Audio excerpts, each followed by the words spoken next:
Oops, little tangle there. Well, Tashi Delay, welcome to the Awam Tibetan Buddhist Institute and our Sunday morning practice. And today we are doing a Dharma talk on the start of the series on ethics, which hopefully you will enjoy as a part of that. This is very, very important. The Buddha was taught that ethics were the foundation. It's where you start. And it carries through in everything else, as we will see when we get to that. But we begin this morning first with the sound of the conch to invite all the Buddhas and Bodhisattvas to join us, and then we will do the preliminary practices.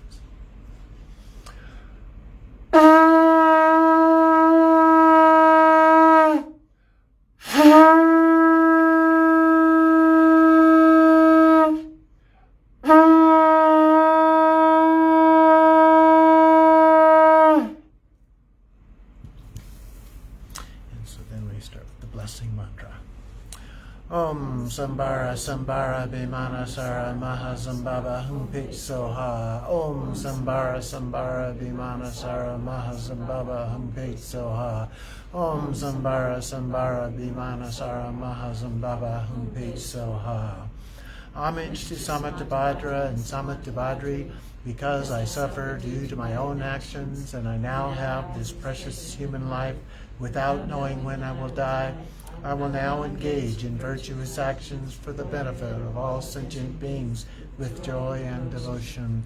Therefore, I take refuge in the Buddha, the Dharma, and the Sangha most excellent, in order to enable all sentient beings to attain enlightenment. I take refuge in the Buddha, the Dharma, and the Sangha most excellent, in order to enable all sentient beings to attain enlightenment. I take refuge in the Buddha, the Dharma, and the Sangha most excellent, in order to enable all sentient beings to attain enlightenment. May all mother sentient beings, boundless as the sky, have happiness and the causes of happiness. May they be liberated from suffering and the causes of suffering. May they never be separated from the happiness that is free from sorrow.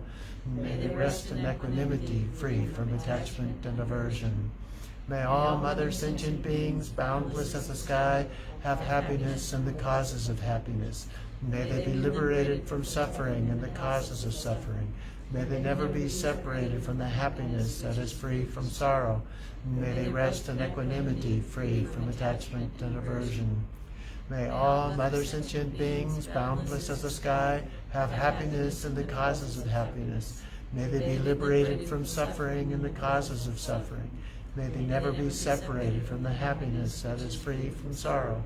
May they rest in equanimity, free from attachment and aversion. Vajrasattva and Vajratopa appear above me, purifying me and all beings and phenomena with nectar from the place of their union. 100-syllable mantra. Om Benza Sato Samaya Manupalaya Benza Sato Tenopa Tishtadrito Me Bawa Sutokayo Me Bawa Supokayo Me Bawa Anurakto Me Bawa Sarva Siddhi Me Prayatsa Sarva Karma Sutta Me Sitim Shriya Kuru Hong Ha Ha Ha Ha Ho Bhagavan Savatata Kata Benza Mame Munzam Benza Bawa Mahasamaya Sat Om Benza Sato Samaya Manupalaya Benza Sato Tenopa Tishatrito Me Bawa Sutokayo Me Bawa Supokayo Me Bawa Anurakto Me Bawa Sarva Siddhi Me Prayata Sarva Karma Sutta Me Sitam Triya Kuru Hong Ha Ha Ha Ha Ho Bhagavan Sarva Tathagata Benza Mame Munzam Benzi Bawa Mahasamaya Sato Om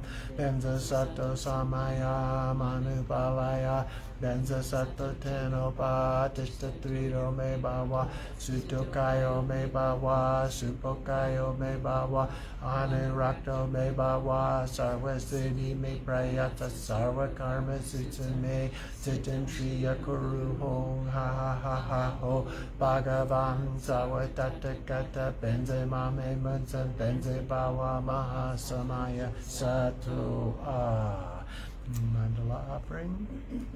Om Ahom